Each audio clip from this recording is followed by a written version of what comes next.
Hello students, welcome all of you. मानव तंत्र में उत्सर्जन तंत्र के अंदर पिछले लेक्चर में हमने उत्सर्जन तंत्र की संरचना का अध्ययन किया था। उत्सर्जन तंत्र किन किन भागों से मिलकर बना हुआ है, उन भागों के बारे में हमने स्टडी किया था। आज के लेक्चर में हम मूत्र निर्माण की क्रियाविधि का अध्ययन करेंगे कि मनुष्य के उत्सर्जन तंत्र में मूत्र का निर्माण किस प्रकार से संपन्न किया जाता है। तो मनुष्य में जो मूत्र निर्माण की क्रिया है उसे हम 3 स्टेप के अंदर बांट सकते हैं। यानी मूत्र निर्माण की क्रिया विधि के या क्रिया के 3 चरण होते हैं। पहला जो इसका चरण है ग्लोमेरुलस फिल्ट्रेशन। ग्लोमेरुलस फिल्ट्रेशन होता है। दूसरा इसका चरण होता है नलिकीय पुनः अवशोषण और तीसरा इसका चरण होता है नलिकीय स्त्रवण। तो मूत्र निर्माण की क्रिया विधि को 3 चरणों में बांटा जा सकता है। ग्लोमेरुलस फिल्ट्रेशन, सेकंड है नलिकीय पुनः अवशोषण और इसका थर्ड पार्ट होता है नलिकीय स्त्रवण। इन 3 पार्ट के अंदर मूत्र निर्माण की क्रिया विधि का विभाजन किया जा सकता है। 3 चरणों में मूत्र निर्माण की क्रिया को बांटा जा सकता है। ग्लोमेरुलस फिल्ट्रेशन जो है, ग्लोमेरुलस फिल्ट्रेशन की जो प्रोसेस है, ग्लोमेरुलर फिल्ट्रेशन की जो प्रोसेस है, इसे ही हम केशिका गुच्छ परानिस्यंदन भी बोल सकते हैं। इस प्रोसेस को हम केशिका गुच्छ परानिस्यंदन भी कह सकते हैं। तो 3 चरणों के अंदर मूत्र निर्माण की क्रियाविधि संपन्न होगी। अब इन 3 चरणों में होता क्या है, जो ग्लोमेरुलस वाला भाग था, वृक्क की संरचना में हमने पढ़ा था कि नेफ्रॉन उसकी संरचनात्मक और क्रियात्मक इकाई है। तो नेफ्रॉन में जो ग्लोमेरुलस वाला भाग है उसमें ब्लड आता है। उस ग्लोमेरुलस वाले भाग में से ब्लड को छाना जाता है और छानने की क्रिया में ब्लड में से आरबीसी को नहीं छाना जाता है, डब्ल्यूबीसी को, प्लेटलेट्स को, यानी जो रक्त कणिकाएं हैं वो नहीं छनती हैं। ब्लड के अंदर, रक्त के अंदर जो प्रोटीन पाए जा रहे हैं, बड़े प्रोटीन और छोटे प्रोटीन जो हैं वो नहीं छनते हैं। इसके अलावा रक्त में उपस्थित सभी पदार्थ छनकर बॉमेन कैप्सूल में आ जाते हैं। बॉमेन कैप्सूल में वो आ जाएंगे। स्ट्रक्चर हमने पढ़ी थी, मैंने आपको वृक्क नलिका की स्ट्रक्चर बताई थी। ये बॉमेन कैप्सूल स्ट्रक्चर है।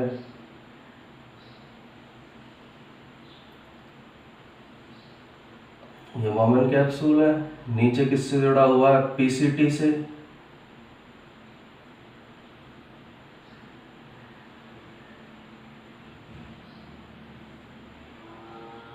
समीपस्थ कुंडलित नलिका से। समीपस्थ कुंडलित नलिका नीचे की ओर जाकर एक इस तरह का लूप बनाती है, जिसको हमने बोला था हेनले का लूप। ऐसे लूप का फॉर्मेशन किया था।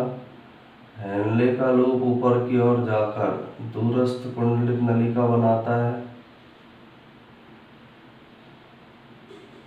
और दूरस्थ कुंडलित नलिका जो है वो कौन सी नलिका में खुल जाती है? संग्राहक नलिका में। ये स्ट्रक्चर हम पढ़ चुके हैं। ये नेफ्रॉन की स्ट्रक्चर है, जो वृक्क की संरचनात्मक और क्रियात्मक इकाई है नेफ्रॉन, उसकी ये संरचना है, उसकी स्ट्रक्चर है, जिनको हम पिछले लेक्चर्स के अंदर पढ़ चुके हैं। अब फर्स्ट स्टेप के अंदर क्या होगा? ग्लोमेरुलस फिल्ट्रेशन में इसमें अंदर की ओर अविवाहित धमनिका आती है। इस तरह से अविवाहित धमनिका इसमें अंदर आती है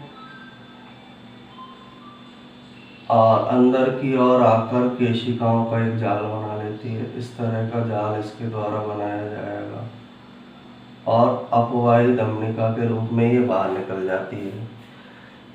इन संरचनाओं को एक बार मैं नामांकन कर देता हूँ फिर से। ये है अविवाही धमनिका। अविवाही धमनिका जो रक्त को लेकर आएगी। ये है अपवाही धमनिका जो इसमें से ब्लड को लेकर जाती है। ये स्ट्रक्चर है केशिका गुच्छ। केशिका गुच्छ, ये बॉमेन कैप्सूल, बॉमेन कैप्सूल है। पीसीटी है, पीसीटी का पूरा नाम मैंने बताया था समीपस्थ कुंडलित नलिका। ये हेनले का लूप है, हेनले का लूप, हेनले के लूप की अवरोही भुजा, ये आरोही भुजा।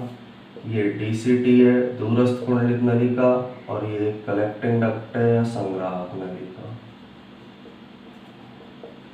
ये नेफ्रॉन की स्ट्रक्चर है, नेफ्रॉन की संरचना है।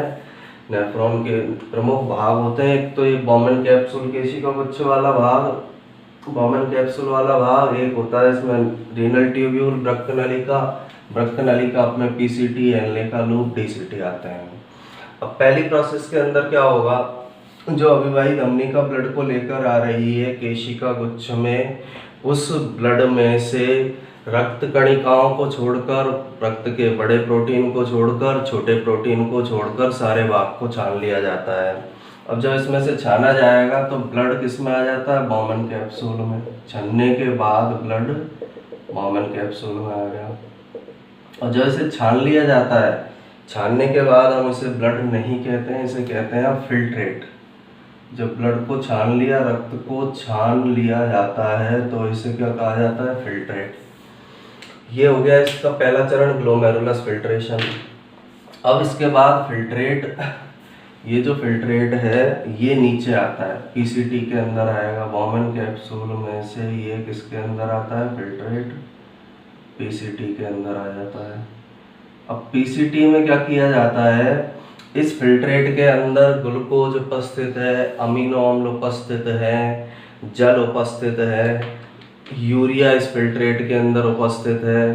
तो इनमें से जो भी हमारे शरीर के लिए आवश्यक पदार्थ हैं, जैसे ग्लूकोज है, लवण है, अमीनो एसिड है, वाटर है, इनका इस भाग में दोबारा अवशोषण कर लिया जाता है। दोबारा अवशोषण करके इन्हें किस में डाल दिया जाता है, रक्त के अंदर डाल दिया जाता है। इस प्रोसेस को, इस प्रक्रिया को नलिकीय पुनः अवशोषण कहते हैं। यानी जो फिल्ट्रेट आया है, फिल्ट्रेट में जो ग्लूकोज है, अमीनो एसिड है, लवण है, वाटर है, इन सबको वापस अवशोषित करके रक्त के अंदर डाल दिया जाएगा, जिसे नलिकीय पुनः अवशोषण कहेंगे।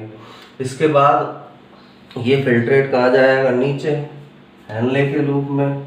यहाँ हेनले के लूप में फिल्ट्रेट आया, इसकी अवरोही भुजा में, अवरोही भुजा से आरोही भुजा में गया, आरोही भुजा से फिर किसके अंदर जाता है, डीसीटी के अंदर जाएगा।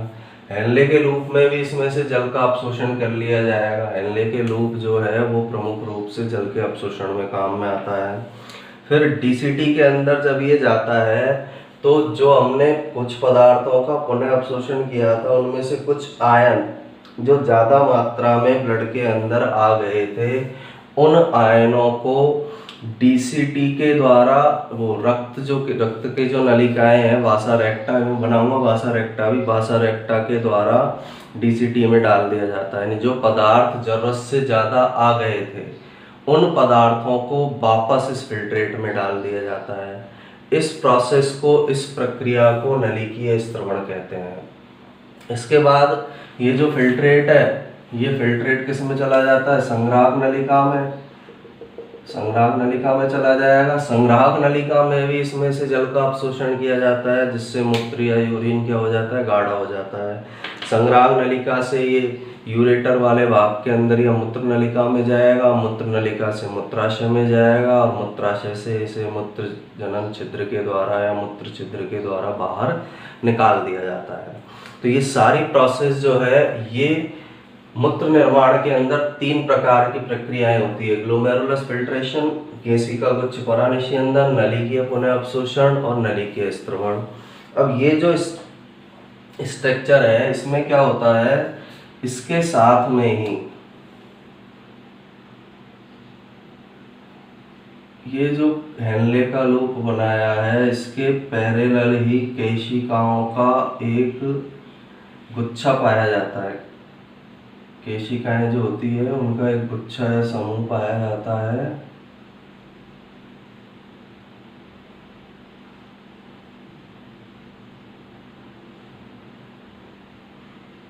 इस तरह का गुच्छा उपस्थित होगा। केशिकाओं का ब्लड कैपिलरीज का एक गुच्छा मिलता है जिसे हम कहते हैं बासा रेक्टा। ये जो स्ट्रक्चर हमको दिखाई दे रही है इसे क्या बोला जाता है? बासा रेक्टा।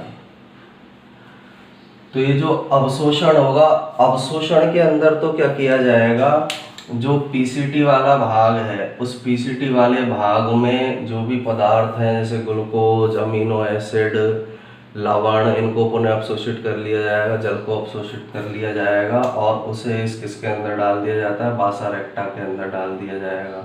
तो बासा रेक्टा का जाल ऊपर तक उपस्थित होता है, वहां में डाल दिया जाता है। हेनले का लूप जो जल को अवशोषित करेगा उसको बासा रेक्टा में डाल देगा।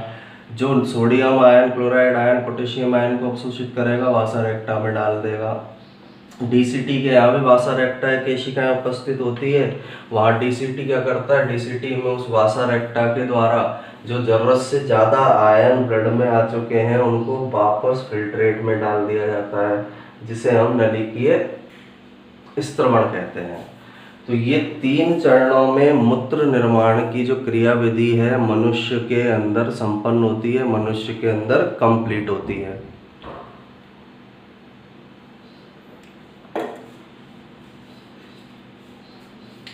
अब स्टार्टिंग से इनको हम पढ़ते हैं। मनुष्य में मूत्र निर्माण के 3 चरण है। फॉर्मेशन ऑफ यूरिन या मूत्र का निर्माण 3 चरणों में होता है।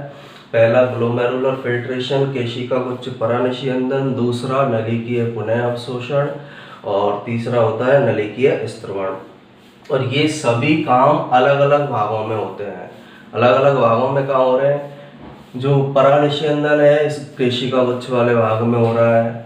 नलिकीय पुनः अवशोषण पीसीटी हेनले के लूप वाले भाग में हो रहा है। नलिकीय स्त्रवण डीसीटी वाले भाग में हो रहा है। तो ये सभी जो क्रियाएं हैं नेफ्रॉन के अलग अलग भाग के अंदर संपन्न होती है, या हम बोल सकते हैं वृक्क के अलग अलग भाग में ये क्रियाएं संपन्न होती है। ब्लड जो है कंटिन्यूसली किडनी में बहता रहता है, लगातार जो रक्त है वो इस किडनी के अंदर बहता रहेगा और इस ब्लड को यहाँ तक लाने का काम रीनल आर्टरी या वृक्क धमनी करती है। वृक्क धमनी इस ग्लोमेरुलस में किसको लेकर आती है? ब्लड को। वृक्क धमनी की ही शाखा को अभिवाही धमनी का कहते हैं। बहुत सारे नेफ्रॉन है, सब में वृक्क धमनी ब्लड को लेकर जा रही है, तो वृक्क धमनी की जो शाखाएं हैं उन शाखाओं को अभिवाही धमनी का कहा जाता है। तो अभिवाही धमनी का ग्लोमेरुलस वाले भाग में रक्त को लेकर आती है। इस रक्त में उपापचयी क्रियाओं से जो अपशिष्ट पदार्थ बने हैं वो अपशिष्ट पदार्थ इस रक्त में उपस्थित होते हैं। मेटाबॉलिक वेस्ट प्रोडक्ट या उपापचयी क्रियाओं के अपशिष्ट पदार्थ इस रक्त में उपस्थित है। तो सिंपल सा याद रखना, यहाँ ब्लड रक्त को लाने का काम कर रही है अभिवाही धमनी का।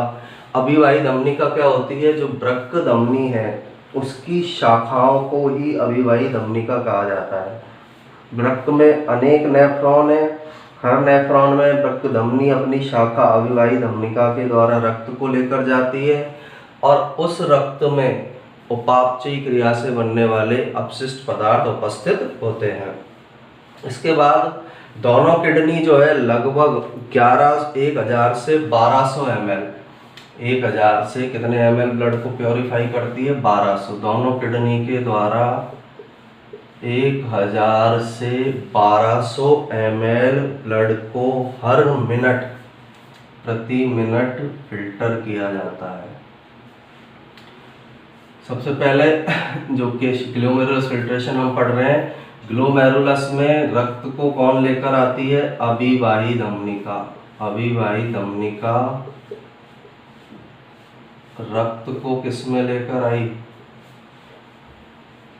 ग्लोमेरुलस में। अभिवाही धमनिका क्या है? वृक्क धमनी की शाखा है। वृक्क धमनी की क्या होती है? ये शाखा होती है। ये रक्त को ग्लोमेरुलस में लाई। इस रक्त में क्या उपस्थित है? उपापचयी क्रियाओं के अपशिष्ट। इस रक्त में उपापचयी क्रियाओं के अपशिष्ट उपस्थित है। इस रक्त को ग्लोमेरुलस में लाया गया, किडनी हर मिनट में 1000 से 1200 ml ब्लड को क्या करती है, प्योर करने का काम करेगी। दोनों किडनी हर एक मिनट में 1000 से 1200 ml रक्त को शुद्ध करती है, उसको फिल्टर करने का काम करती है। इसके बाद जो अपवायी धमनिका है, उसकी अपवायी धमनिका इस नेफ्रॉन वाले भाग में केशिकाओं का एक गुच्छा बनाती है, जिसे हम क्या कहते हैं, बासा रेक्टा। अपवायी धमनिका ने केशिकाओं का एक गुच्छा पूरे नेफ्रॉन में बनाया, उसे क्या नाम दिया गया है, बासा रेक्टा के नाम से इसको जाना जाता है।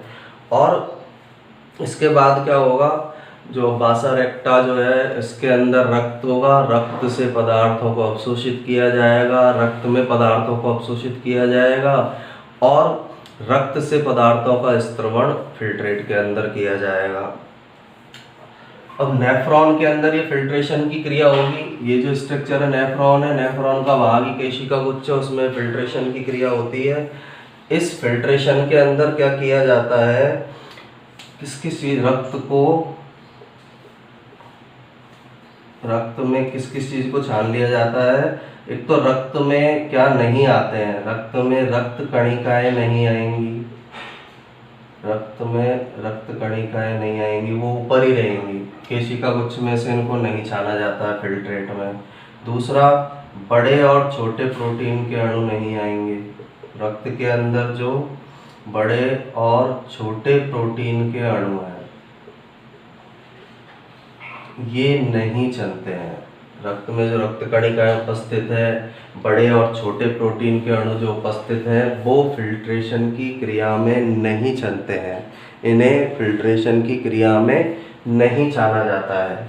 अब फिल्ट्रेट में क्या क्या होगा, जो छाना गया है उस तरल को हमने बोला फिल्ट्रेट, ग्लोमेरुलस ने जिसको छाना उसको हमने बोला फिल्ट्रेट। फिल्ट्रेट के अंदर क्या क्या होता है, ग्लूकोज,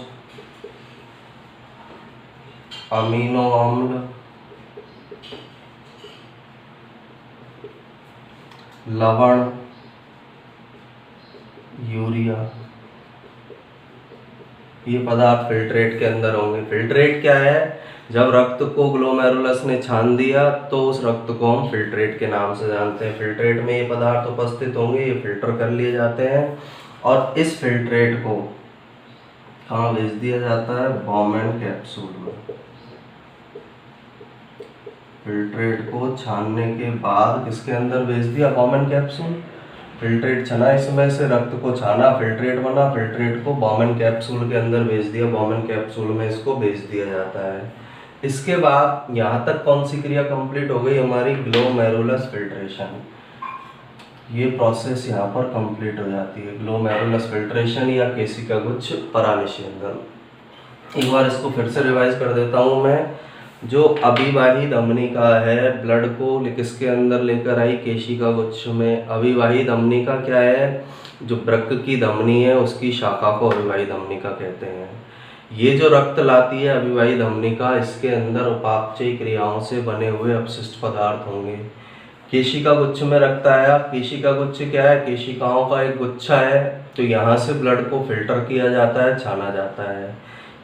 ब्लड के प्रोटीन, बड़े प्रोटीन, छोटे प्रोटीन के अणु नहीं छनते हैं। दूसरा, जो रक्त कणिका है, आरबीसी, डब्ल्यूबीसी, प्लेटलेट्स नहीं छनती है। इसके अलावा जितने भी पदार्थ हैं वो इस केशिका गुच्छ में से छनकर बॉमेन कैप्सूल में आ जाते हैं, और जब छन जाता है ब्लड तो उसे हम क्या कहते हैं, फिल्ट्रेट कहते हैं, उसे फिल्ट्रेट के नाम से जाना जाता है। दोनों किडनी के द्वारा 1000 से 1200 ml रक्त को प्रति मिनट छाना जाता है। 1 मिनट में दोनों किडनी लगभग 1000 से 1200 ml रक्त को फिल्टर कर देती है, 1000 से 1200 ml फिल्ट्रेट का निर्माण करती है। इसे हम ग्लोमेरुलस फिल्ट्रेशन या केशिका गुच्छ परानिषेधन कहते हैं। ये जो प्रोसेस है इसे ग्लोमेरुलस फिल्ट्रेशन या केशिका गुच्छ परानिषेधन के नाम से जाना जाता है।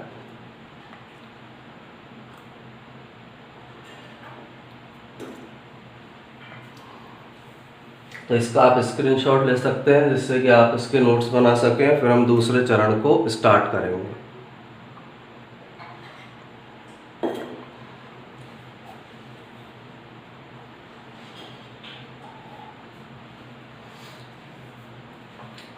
ये फर्स्ट चरण था ग्लोमेरुलस फिल्ट्रेशन। इसके बाद मूत्र निर्माण का सेकंड चरण स्टार्ट होगा।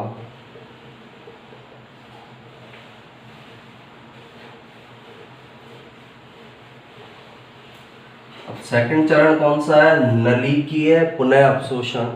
सेकंड जो स्टेप है मूत्र निर्माण की, नलिकीय पुनः अवशोषण। बॉमेन कैप्सूल से जो फिल्ट्रेट है वो फिल्ट्रेट किसके अंदर आ रहा है? ये जो स्ट्रक्चर है, यहाँ से जो स्ट्रक्चर स्टार्ट हुई है यहाँ तक, इसे हम बोलते हैं रीनल ट्यूब्यूल। वृक्क नलिका इसको बोला जाता है, रीनल ट्यूब्यूल इसको बोलते हैं। तो जो पुनः अवशोषण की क्रिया है वो रीनल ट्यूब्यूल के पीसीटी भाग में, पीसीटी का मतलब है समीपस्थ कुंडलित नलिका में होगी। जो भी उपयोगी पदार्थ हैं उनको वापस उस फिल्ट्रेट में से अवशोषित करके रक्त के अंदर डाल दिया जाता है। इस प्रोसेस को हम नलिकीय पुनः अवशोषण के नाम से जानते हैं।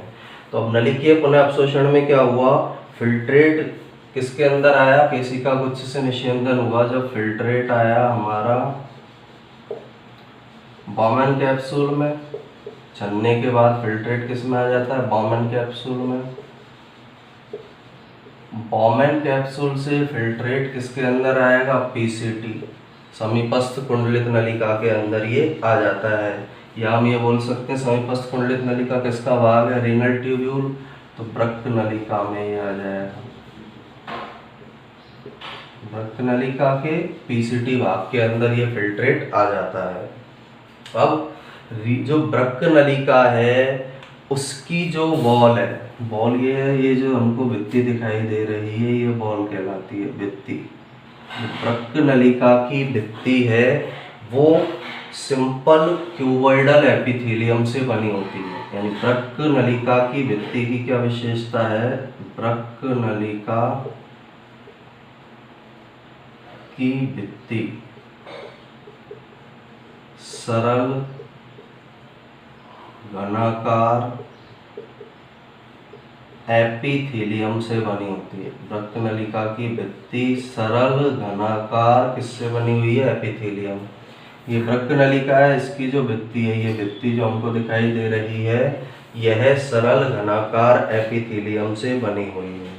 अब ये सरल घनाकार एपिथेलियम की जो कोशिकाएं हैं, सरल घनाकार एपिथेलियम की जो सेल्स है या कोशिकाएं हैं, फिल्ट्रेट में से सभी आवश्यक पदार्थों को या उपयोगी पदार्थों को अवशोषित कर लेती है।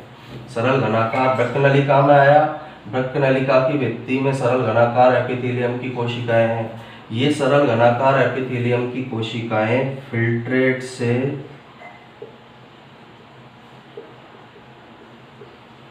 उपयोगी पदार्थ, जैसे कौन से उपयोगी पदार्थ हैं? ग्लूकोज, अमीनो अम्ल, ग्लूकोज, अमीनो अम्ल, लवण, जल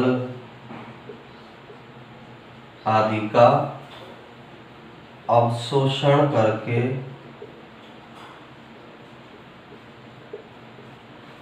इन्हें रक्त में डाल देती है, इन्हें रक्त में डाल देती है। इस प्रोसेस को ही नलिकीय पुनः अवशोषण के नाम से जाना जाता है। यानी जो फिल्ट्रेट है बॉमेन कैप्सूल से रीनल ट्यूब्यूल में आया, वृक्क नलिका में आया। वृक्क नलिका की जो भित्ति है सरल घनाकार एपिथेलियम की कोशिकाओं से बनी हुई है। यहाँ ये कोशिकाएं फिल्ट्रेट से उपयोगी पदार्थ ग्लूकोज, अमीनो अम्ल, लवण, जल इनका अवशोषण करके इनको किस में डाल देती है? रक्त के अंदर डाल देती है। और वृक्क नलिका में लगभग 99% फिल्ट्रेट का अवशोषण कर लिया जाता है। कितने परसेंट फिल्ट्रेट को वापस अवशोषित करके रक्त में डाल दिया जाता है? 99% रक्त फिल्ट्रेट का अवशोषण करके वृक्क नलिकाएं उसे वापस रक्त के अंदर डाल देती है। अब यहाँ में याद रखना है अपशिष्ट पदार्थ जो मेनली होता है हमारे अंदर यूरिया, का अवशोषण नहीं होता है, यानी जो प्रक्त नलिका है वो अपशिष्ट पदार्थ यूरिया का अवशोषण नहीं करती, क्योंकि इसे हमें हमारे शरीर से बाहर निकालना है। इसलिए वृक्क नलिकाओं के द्वारा जो अपशिष्ट पदार्थ है यूरिया, उसका अवशोषण नहीं किया जाता है। तो ये जो प्रोसेस या प्रक्रिया है, इस प्रोसेस या प्रक्रिया को किस नाम से जाना जाता है? नलिकीय पुनः अवशोषण के नाम से इसे जाना जाता है। अब ये ग्लूकोज, अमीनो अम्ल, लवण जल का अवशोषण किया, इसको ब्लड में डाल दिया, ब्लड के अंदर ये चले जाएंगे, इसे हम नलिकीय पुनः अवशोषण के नाम से इसे जाना जाता है। इसके बाद जो फिल्ट्रेट है, इसके बाद जो यहाँ पर छना है, फिल्ट्रेट हुआ है, पुनः अवशोषण हो गया। इसके बाद फिल्ट्रेट के अंदर जो पदार्थ ज़्यादा आ गए हैं, जैसे आयन, मान लीजिए पोटेशियम आयन ज़्यादा आ गया है, सोडियम आयन ज़्यादा आ गया है, तो डीसीटी वाले भाग के अंदर रक्त में से इन आयनों को किस में डाल दिया जाता है? फिल्ट्रेट में। ये डीसीटी वाला जो भाग है, इसमें रक्त में से ज़्यादा आ गए आयनों को वापस किसके अंदर डाल दिया जाएगा? फिल्ट्रेट में। इस क्रिया को हम नलिकीय स्त्रवण कहते हैं। ये जो पदार्थ अवशोषित हुए, ग्लूकोज, अमीनो अम्ल, जल, इनको किसके अंदर डाल दिया? ब्लड में। इस ब्लड को जो रीनल वीन है या वृक्क की जो शिरा है वो लेकर चले जाती है बाहर, और ऊपर की तरफ फिर से हार्ट के अंदर भेज दिया जाता है। तो ये जो प्रोसेस है जो यहाँ पर खत्म हुई है, इसे हम नलिकीय पुनः अवशोषण कहते हैं। यानी यहाँ इसमें किया क्या गया? फिल्ट्रेट बॉमन कैप्सूल में आया, बॉमन कैप्सूल से पीसीटी वृक्क नलिका के अंदर आया। वृक्क नलिका में क्या है? इसकी भित्ति सरल घनाकार एपिथेलियम की कोशिकाओं से बनी हुई है।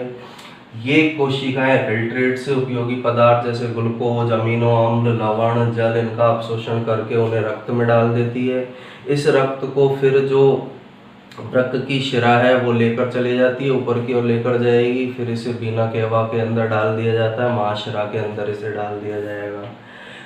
इस भाग में पुनः अवशोषण की क्रिया में 99% फिल्ट्रेट का अवशोषण कर लिया जाता है, और अपशिष्ट पदार्थ जैसे यूरिया जो है उसका अवशोषण यहाँ पर नहीं किया जाता है। अपशिष्ट पदार्थ का अवशोषण यहाँ पर नहीं किया जाएगा, क्योंकि उसे हमारी बॉडी से कहाँ निकालना है? बाहर निकालना होता है।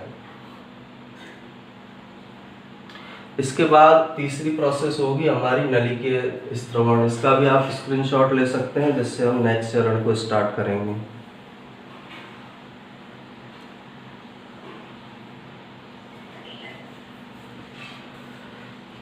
अब तीसरी स्टेप कौन सी है? नलिकीय स्त्रवण। मूत्र निर्माण का लास्ट चरण होता है नलिकीय स्त्रवण।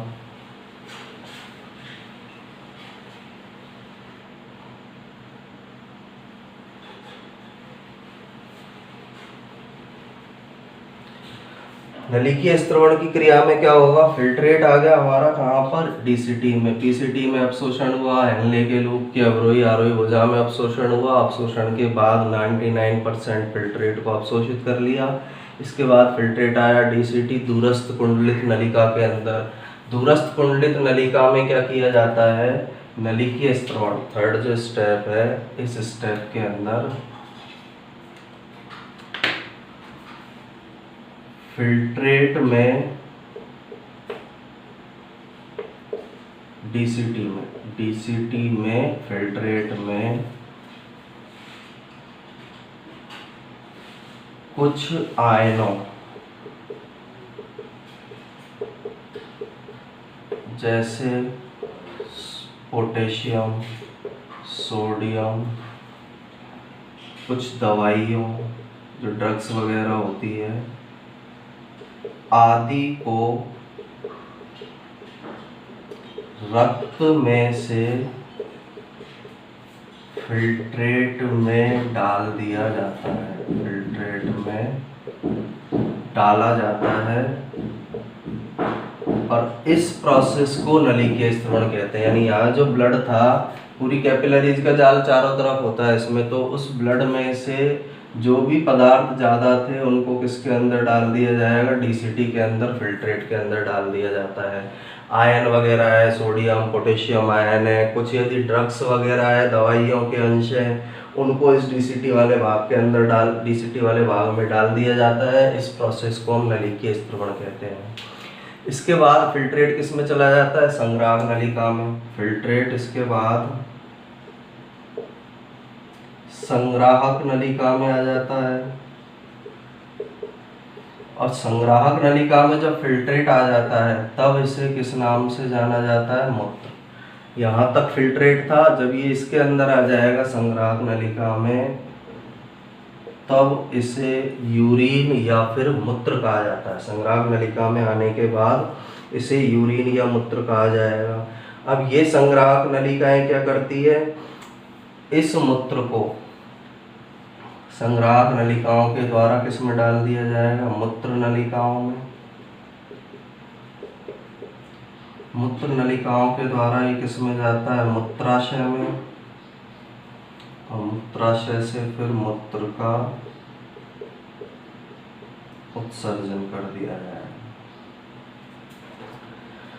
तो यहाँ नलिकीय स्त्रवण में सिंपल सा में याद रखना है, डीसीटी में जो फिल्ट्रेट है उसके अंदर रक्त में से कुछ आयनों को, कुछ दवाइयों को, मेडिसिन वगैरह को इसमें फिल्ट्रेट में डाला जाता है। इस क्रिया को नलिकीय स्त्रवण कहते हैं। नलिकीय स्त्रवण होने के बाद फिल्ट्रेट संग्राहक नलिका में आएगा, तो फिल्ट्रेट जब संग्राहक नलिका में आ जाता है उसे मूत्र कहते हैं। संग्राहक नलिकाएं किससे जुड़ी हुई है? मूत्र नलिकाओं से। तो संग्राहक नलिकाएं इस मूत्र को मूत्र नलिकाओं में डाल देगी। मूत्र नलिकाएं मूत्राशय में मूत्र को लेकर जाती है और वहां से फिर इसको बाहर उत्सर्जित कर दिया जाता है। तो इस तरह से जो है हमारे शरीर के अंदर, मनुष्य के अंदर मूत्र निर्माण की क्रियाविधि संपन्न होती है। इस प्रोसेस के द्वारा मूत्र निर्माण की क्रियाविधि को संपन्न किया जाता है।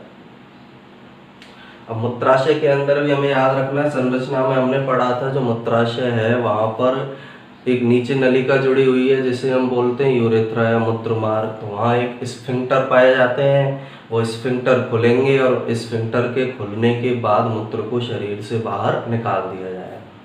तो यहाँ आज के लेक्चर के अंदर हमने ये पढ़ा है कि जो मूत्र निर्माण की क्रियाविधि है वो किन प्रमुख चरणों के अंदर संपन्न होती है।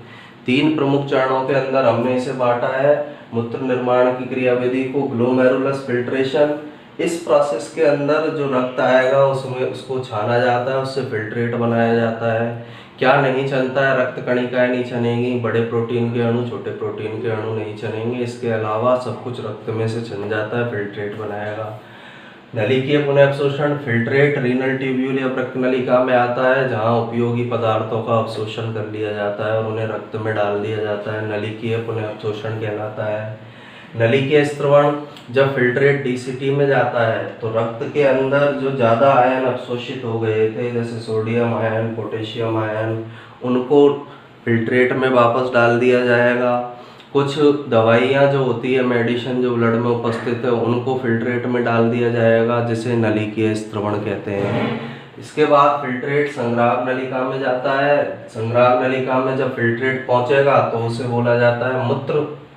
मूत्र संग्राहक नलिका है, मूत्र नलिकाओं से जुड़ी हुई है, यूरेटर से जुड़ी हुई है। यूरेटर के द्वारा ये मूत्र जाएगा मूत्राशय में, मूत्राशय से फिर इसको बाहर उत्सर्जित किया जाएगा। मूत्राशय नीचे जुड़ा हुआ है मूत्र मार्ग से, जहाँ पर स्फिंक्टर पाए जा रहे हैं, वाल्व पाए जा रहे हैं। वो स्फिंक्टर जब खुलते हैं, उन स्फिंक्टर के खुलने के बाद मूत्र का बाहर उत्सर्जन किया जाता है।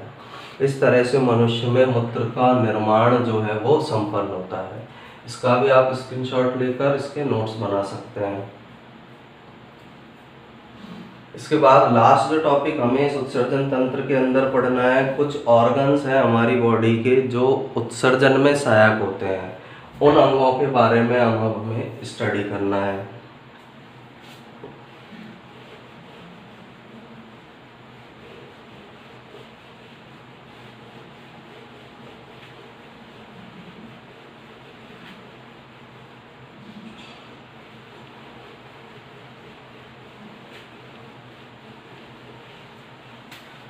नेक्स्ट हेडिंग जो उत्सर्जन तंत्र की, उत्सर्जन में सहायक अन्य अंग। उत्सर्जन में सहायक अन्य अंग, यानी किडनी तो मेन काम में आ ही रही है, वृक्क तो, लेकिन उसके अलावा कुछ और अंग हैं जो हमारे शरीर में उत्सर्जन की क्रिया में सहायक होते हैं, उनके बारे में हमें पढ़ना है। अब उत्सर्जन में कौन कौन से अंग सहायक होते हैं? अन्य अंग है, पहला तो फेफड़े। फेफड़े किस प्रकार से सहायक है? इनके द्वारा CO2 का उत्सर्जन किया जाता है। फिर श्वसन की क्रिया में हम ऑक्सीजन ले रहे हैं, CO2 निकाल रहे हैं। CO2 एक तरह का वेस्ट मटेरियल है, तो इस वेस्ट मटेरियल को, अपशिष्ट पदार्थ को बाहर निकालने में फेफड़े सहायक होते हैं। CO2 को बाहर किसके द्वारा निकाला जाता है? फेफड़े के द्वारा। लीवर जो होता है, लीवर या यकृत दूसरा ऑर्गन है, इसके द्वारा बिलीरुबिन, बिलीवर्डिन, ये वर्णकों के नाम है, बिलीरुबिन वर्णक, बिलीवर्डिन वर्णक, बिलीरुबिन, बिलीवर्डिन इन पिगमेंट्स का, कुछ स्टीरॉयड हार्मोन्स का, स्टीरॉयड हार्मोन, इनके उत्सर्जन में कौन सहायक होता है? लीवर।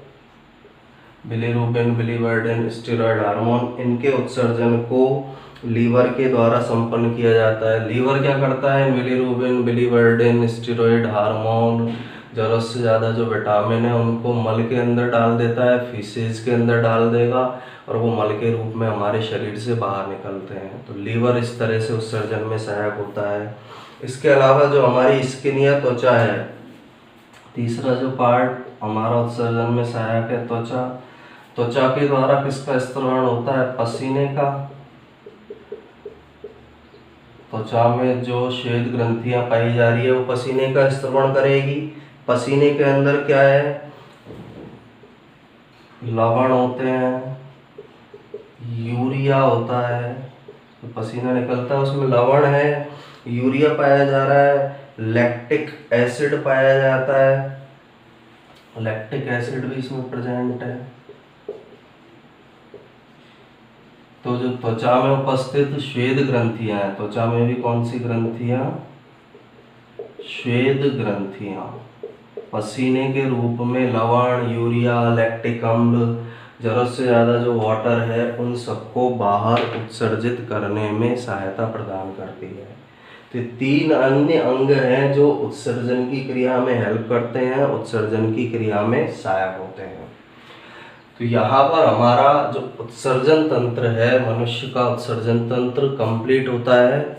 इसके बाद नेक्स्ट लेक्चर में हम प्रजनन तंत्र को स्टार्ट करेंगे कि मनुष्य के अंदर जो रिप्रोडक्टिव सिस्टम है, किस प्रकार का रिप्रोडक्टिव सिस्टम मनुष्य के अंदर, ह्यूमन के अंदर पाया जाता है।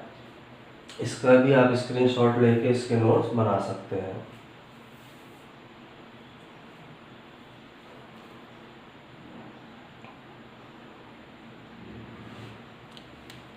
Thank you.